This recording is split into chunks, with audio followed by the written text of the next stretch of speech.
Welcome, everybody, to Living Between Worlds. This is our 20th in a series of conversations that we began early in 2020, looking at the multiple crises of COVID and climate and all the other messes that we're living in the midst of here. Glad to have you here. For those of you who are new, we call this Living Between Worlds because I say that's where we are. The Italian revolutionary Antonio Gramsci said 100 years ago, I think this year, said that the old world is dying and the new world is not yet born, and between is the time of monsters. And so here we are in an unknown. We know that what was is over. People who think we're going back to the post-war global economic order, political order, it's gone. Peter Zion, one of the people I track on these issues, just came out with a new book called The End of the World is Just the Beginning. And so I'm informed in these conversations by him, by Fernando Flores, Chauncey Bell, Nora Bateson, many of you, and a number of others, and how we think about these times. And as I've subtitled these talks, how we can find ways to live with grace and dignity and power in the face of enormous unknowns, uncertainty, and unsettlement. And just, if there's any doubt, we've got not just COVID and climate, but the global economy, the apparent fraying of globalization, supply chains broken all around the world, culture wars, disruption, ground war in Europe, fundamental challenges to democracy in the United States of a sort that we never expected. And yet, thrilling, creative, exciting work around the world in unpredictable ways. Liz Cheney lost yesterday and was in Wyoming as expected, but Kansas flipped around Roe v. Wade in ways that were utterly unexpected, and raises for people the possibility of the Democrats actually seriously winning in November, holding the Senate, holding the House, expanding majorities, depending, of course, on what we all do between now and then. We've had the climate bill signed, an imperfect bill, sure, but which bill hasn't been in the Democratic Republic? So we can talk about that a bit, about the challenge of, where do we focus? Do we look at what's wrong and missing, or what we've done and how we build momentum on that? These are calls not for debate about specific issues, and not even for debate about specific interpretations, but a kind of an opportunity, a gymnasium together, a dojo, for those of you who know that metaphor, to explore ways of speaking and ways of being together that help us stand more effectively and more powerfully in the world around things that we care about. We've talked a bunch in prior calls about listening across the gulf, not just speaking with those with whom we deeply disagree, but listening to people with whom we deeply disagree. Patrice Perkins, who I just met yesterday, talks about vibrantly listening. I love the phrase, listening not as a passive activity, but as a vibrant, active activity in which we create meaning together. But let me say, just to kind of kick us off, a few words about the political situation here, and this challenge of listening across the Gulf. Janesh Ganesh, writing in the Financial Times a couple of days ago, had something interesting to say about liberals. He said, because their creed, he's looking at all of us, right? He says, because their creed puts such stress on reason, it attracts those who are hopeless at conflict, at the recognition of its frequent necessity, and at the actual raising of it. Robert Frost once defined a liberal as someone who wouldn't take their own side in a quarrel. And I raise this because, these are times that cause for fierceness in both a willingness to listen and a willingness to fight. There are times when it's important to collaborate, and there are times where it's important to stand ground, and there are times when it's important to do both. I think back to the times of the United Front against fascism in the 1930s, when sworn political enemies united to fight a greater enemy and to defeat it, at least for a time. So, one of the questions I'm inhabiting is, what do we do in the midst of national crisis may be civilizational collapse, as some people would say. When is it time for living room barricades? When is it time for the living room dialogues? And when is it time to take to the barricades? Arundhati Roy, who you've heard me quote before, and in the setup for this series, you're all familiar with the quote, "Another world is not only possible," she said. She is on her way. On a quiet day, I can hear her breathing. But I looked up this morning the roll up to that part of the quote, and it's interesting. She said, Arundhati Roy wrote, "The system will collapse if we refuse to buy what they are selling. Their ideas, their version of history, their wars, their weapons, their notion of inevitability. Remember this, we be many, and they be few. They need us more than we need them. And then another world is not only possible, she is on her way. On a quiet day, I can hear her breathing."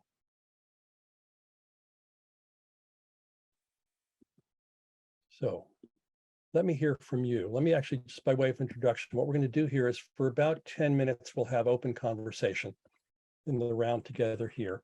And then we'll go into a particular kind of breakout conversation that my friend Ken Homer, who's here on the call, Ken, show us where you are, will facilitate to allow for much richer and more active participation by all of you. And then we'll come back together to do some harvesting together. So let me check in with you. Please use the reactions button at the bottom of the screen to raise your hand. What's provoked in you by what I've said today? Or by what you're living in the world today, your choice.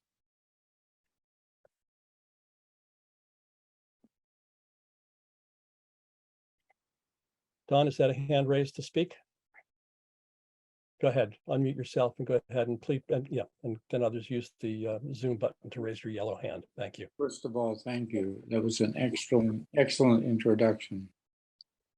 I think there's one big elephant in the room. Got only one, Don? Only one.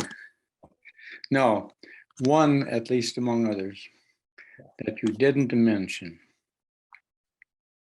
That's driving all of these. And that's 81 million net increase annually in the human population on the planet. 81 million net increase annually.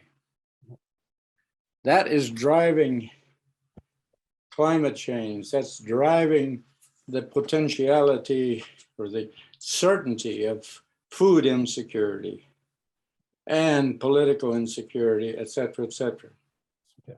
So I think vastly this is understated and integrated into the whole milieu of dynamic challenges. And of course, with all of this, the increasing frequency and severity of incredible storms. Good. Don, thank you for that. I confess I'm not trying to be comprehensive in listing the messes that we're in, but I get that that's one of great concern for you. So thank you for bringing it to the table. Doc Hall next. Welcome, Doc. And then David, I think you had your hand up. Well, I certainly wasn't surprised by your opening. And somewhere out there, I've listed 123 different crises, any one of which could do in the human race. Climate change is only one, population is one. And so the conclusion is we have to learn how to live very differently and very quickly. And otherwise, we're going to have a pretty monumental collapse. And that it probably isn't very far off, within a decade. And you can see the signs of it all around right now. Doc, thank you. David, did you want to speak? I just was wanting to say that I really like that, what you call it, that you did to start out with. I don't know if I've heard that one before, but it's just so enlightening. What did it provoke for you, David? Hope. Say more. It's just the reason I'm asking, David, is that some people would listen to that and say it provoked for them despair. And I'm intrigued that for you it provoked hope. So if you could say a bit more, that would be great. I guess I got optimism from my mother and my family, but yeah, to me, there's only one thing to do, and that's keep moving forward. There is lots that we can be doing. We don't need to stand and watch people get into the lifeboats and wave them goodbye. We need to keep doing what we've been doing. Okay. And do more of it and do big things. Thank you. Who else? Yeah, Shell, greetings. Hi, Gil. Yeah, just to respond to David's comment, I'm the eternal optimist, but optimism has to be leavened, and I deliberately say leavened rather than tempered, by activism. And I think you were totally correct, Gil, to point out the victory in Kansas, and there will be more. I think we can actually perhaps turn this Congress around, get a filibuster-proof Senate and a decent majority in the House, and not have to rely on the good graces of people like Senator Manchin to get anything done. I think it's important to celebrate the huge victories that are in the Inflation Recovery Act, in spite of the fact that it's 1/10 of what we had hoped for and probably 1/2 of what Biden originally hoped, was pushing for. But it's still a victory, an important one, and it is something we can help use to rally the troops and get to the point where we can do more. Yeah, thank you. What I think about November is that I see that possibility there. Filibuster proof, you're more optimistic than I am, but something in that direction. If, here's the big if the Democrats run hard on the issues for which there is supermajority support across the country, even in red states, as we see in Kansas. Not the kind of, happy middle Democrat campaigns that we've seen before, but really going strong on Roe and guns and perhaps climate and perhaps a couple of others, and fight for that majority, which means a very different kind of compromise in legislations to come in the future, if we can get there. Yeah. I think LGBT rights might be part of that equation also, because at this point, so many people know someone in their family or their circles who are directly affected by that newfound animus. Are you seeing supermajority supports for that? Well, I live in a blue area where, yes, I can't Yes. really speak to the country at a whole. Okay. Yeah. And, there's a lot of issues of concern. I'm not saying that we exclude any of them, but I think if the legislative focus is tight on the ones where looking at 70, 80, 90% majorities, that wins seats. That's my own perspective on it. I'm trying to gather for you, and I haven't gotten it yet, but a list of key strategic election organizations. For those of you who want to either donate money or put in time and do canvassing, phone calls, and so forth, focused on strategic districts around the country. If I can't get that to you during this call, I will send it out to you all afterwards. Ken, how are we on time? We're ready to break. Please unmute, Ken. Rookie mistake, sorry. This is about the time we should look at switching. Okay, go ahead. Todd. All right, the podium is yours. Hello, everybody. My name is Ken Homer. I live in San Rafael, California, and I've known Gil for many years. We've been talking more recently, taking walks and having lunches. And I spent 10 years of my life with the World Cafe, developing that process as one of the pioneers. And I'm really interested in conversation and how we can have more effective conversations. And it's really hard for me to be on calls where it's one person talking to a whole bunch of people, or that person becomes the center and all these people have to go through them. I really love to get in a small group and talk. So that's what we're going to do today. We're going to to actually break out into breakout rooms with about 4 people each. Oh, good, Chauncey just got here. So we will now have a total of 20 people, which is terrific. So we'll have 4 per room. We're not going to, oh, sorry, Lauren, sorry to see you go. I'm not going to give you a whole big background on how to do this. You've been talking in small groups your entire life. Imagine you're just sitting around a campfire or a coffee table or a cafe table with a cup of coffee and some new friends, and we'll give you a question to get you started. You don't have to answer that question in particular if it doesn't resonate for you, but hopefully the question we've designed will give you something that will get you started. It's self-organizing, it's self-facilitating. It doesn't mean everybody has to have the exact same amount of time, but please make sure everybody has a chance to talk. You'll have somewhere around 18 minutes or so in the breakout room. So please, if someone starts to dominate, just say, hey, can we make room for somebody else? I think you're all adults, you know how to do this. So it's going to be really simple. We'll let you know when you have about a minute left. I'll send a little broadcast message out so you know to wrap up. We'll come back and move into another room. We're going to do this 3 times, and then we'll come back and we'll harvest and see what people are talking about. Are there any questions?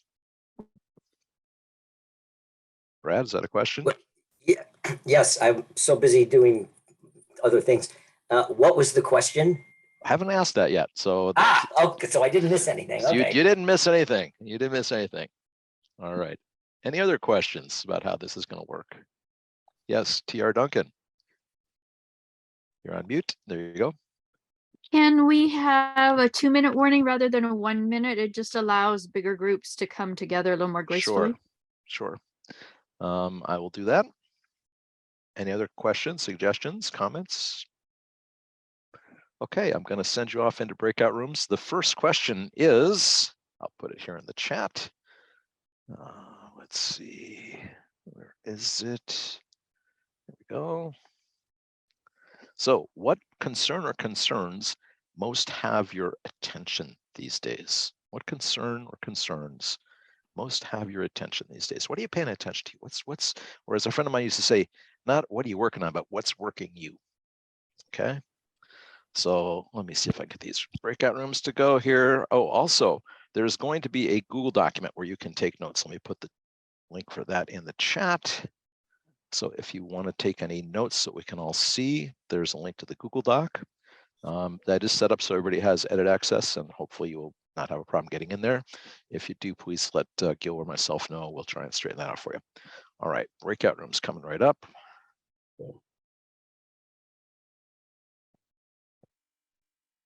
Yeah, we had a really good discussion that went awful fast.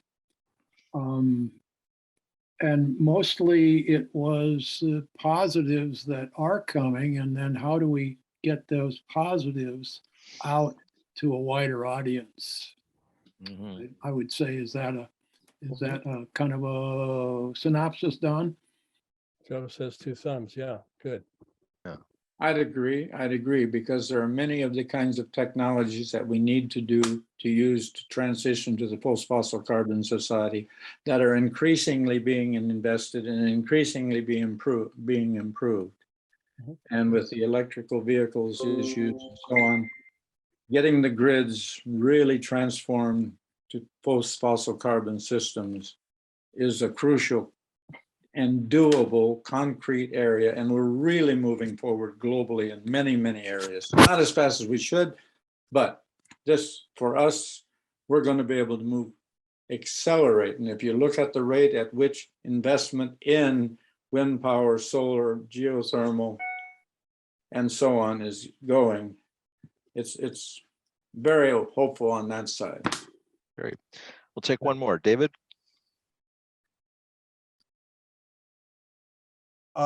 We had a group with 2 Aikido practitioners, and all 3 of us were involved in spirituality.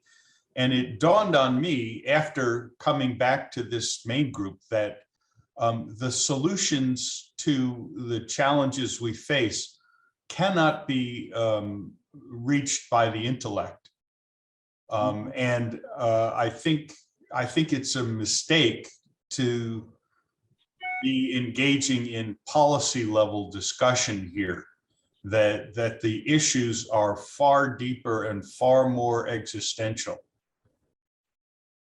Okay, thank you. All right, we're going to go to the second round. Let me get the question here. Let that go. Put it in the chat. Question for the second round is, what are you doing with or about your concerns? What are you doing with or about the concerns you talked about in the first round? I've reset the breakout rooms so that you should be in there with different people. And again, you'll have about 18 minutes and maybe, well, I think I'll make this about 17 minutes, and then we'll do one more round after that, and we'll come back and talk together before we leave. So here you go. Have a good time. All right, welcome back. Hope you're having a good time. I had a chance to go and join a room this time around, and it was really lovely to talk with some people and hear about what's going on with them. Let's take a minute. Anybody want to say anything that they heard or were moved by or surprised by in this last round before we move to the next round? Anybody? Brad, go ahead, just speak up. I just was waiting. I couldn't find the raise hand button. Sorry about the phone. No worries. I was heartened by the fact that despite all the crap that's going on, all of us are still doing things. We're still trying to make a difference, be it driving less, planning our own food, trying to make changes on a bigger level at a very large financial institution. So I was very heartened is, I guess, the best word I can think of, excited, optimistic, even more than I normally am, that, and I'm pretty sure I could say it for everybody on the phone because I know several of these people, I've seen them month after month. Everybody's still doing shit. We're still trying to make a difference despite the incredible odds that we're up against. And that's very encouraging. It's very heartening to get up in the morning and just keep doing what I'm doing. Just keep making a difference. Thanks, Brad. Joe. Thanks, Ken. I just want to follow on a little bit from what Brad was saying, actually.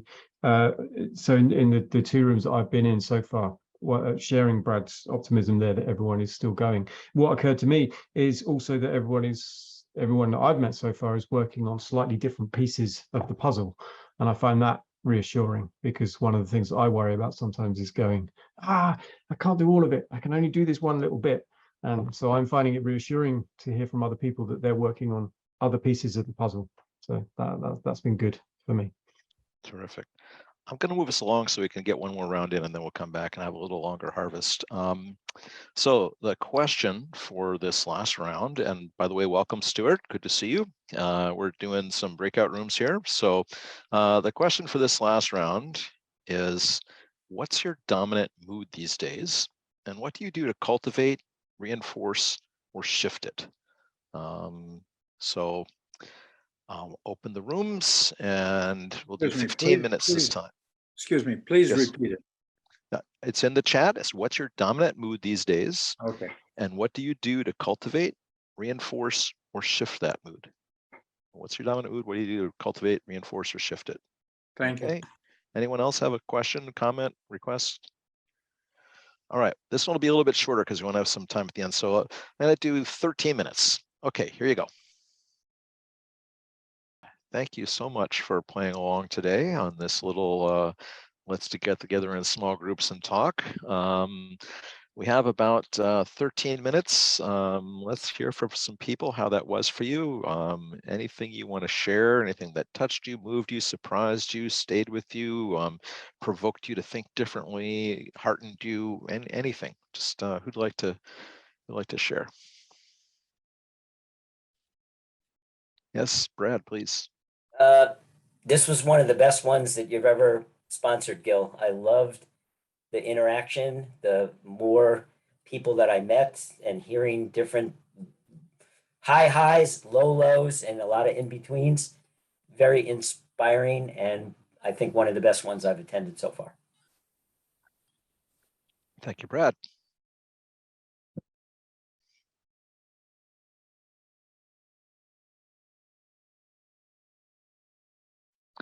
Dawn, please. Yeah, I've always enjoyed coming here because everyone has such deep expertise. And in this program, we connected to what's underlying all of us. I feel like there was a connection besides through all that, underneath all that people bring with their expertise. So Terrific. very nice. Don, would you want to give a name to that connection? What you sense? Yeah, underneath it all, we all are coming from similar values. We just, our life experiences and what we've done are on these different routes, but the essence is coming from a similar place of caring. Caring and concern and initiative. Yeah. Thank you, Dawn. Dale, how about you? Well, I was struck. These have been all three of the groups are wonderful. I was struck, and one of the things I was thinking about is how paradoxical, because each when we talk seems like there's this thing about, well, I'm feeling this, it's tugging me toward despair, and I'm feeling this, it's tugging me toward hope, and then trying to get off of that hope despair axis. But I was reminded of I don't know it by heart, but there's a poem that the poet says, I love those two young girls who have just read a poem and have discovered the secret of life.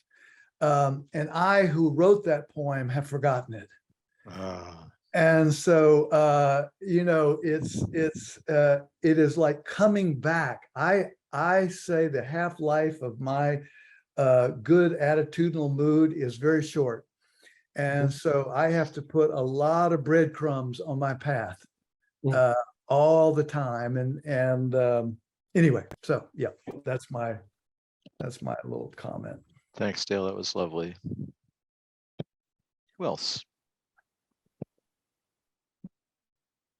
If you're shy to talk, you can put something in the chat for us. You can use the Google Doc. By the way, the Google Doc will be open. If you want to add additional comments after the call, please feel free to do so.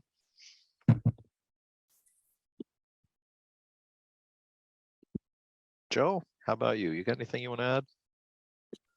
I'm calling on Joe because he and I have an offline relationship here, so I feel like I can do that. That's so yeah. I think this has been an interesting shift of dynamic. So that's been fun. So thank you to you, Ken, and to you, Gil, for going along with that one. I think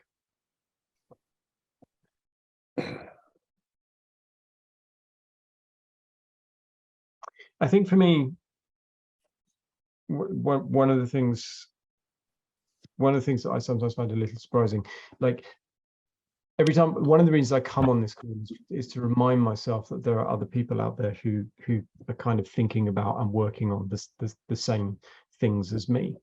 And I guess for me, the biggest thing is always that, you talked about breadcrumbs just then, Dale. This call is a big old breadcrumb for me. It's like a great big, massive currant bun or something stuck in the middle of the path. So thank you to everyone for your contributions today. Thank you.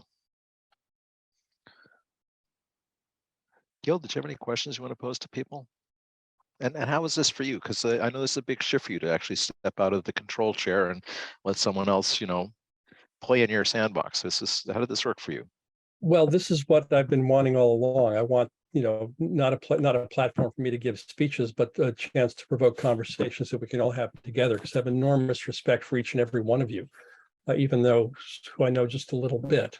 And the richness of what needs to emerge in the world is in the richness of the conversations that we have together.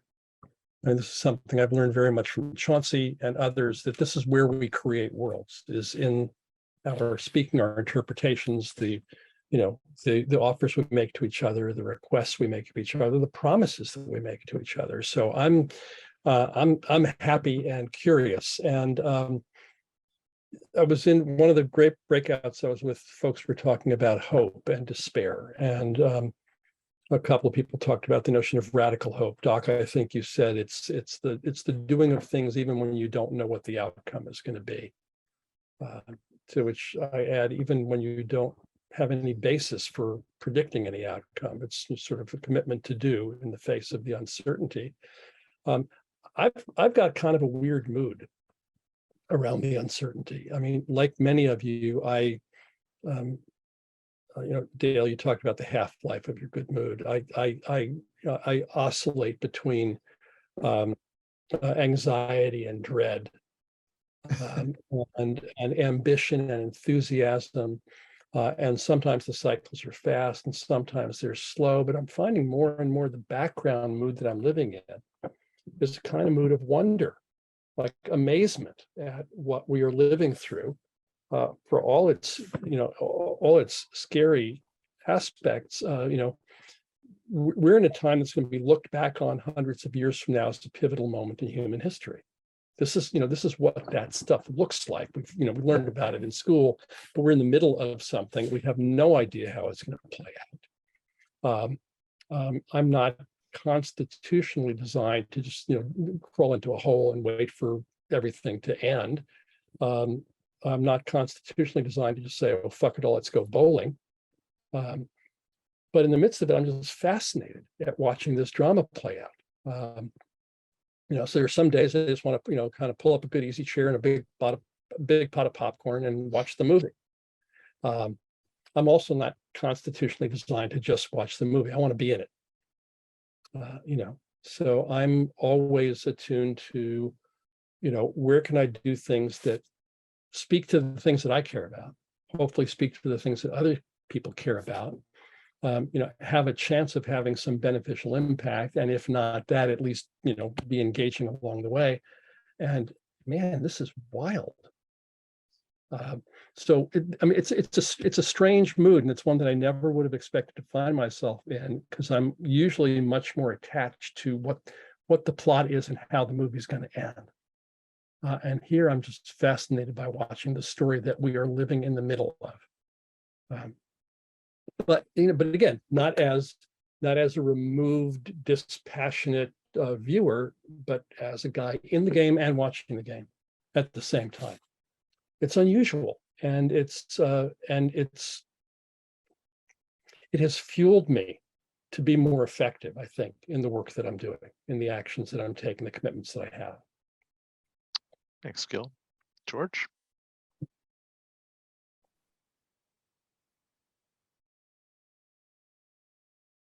Here.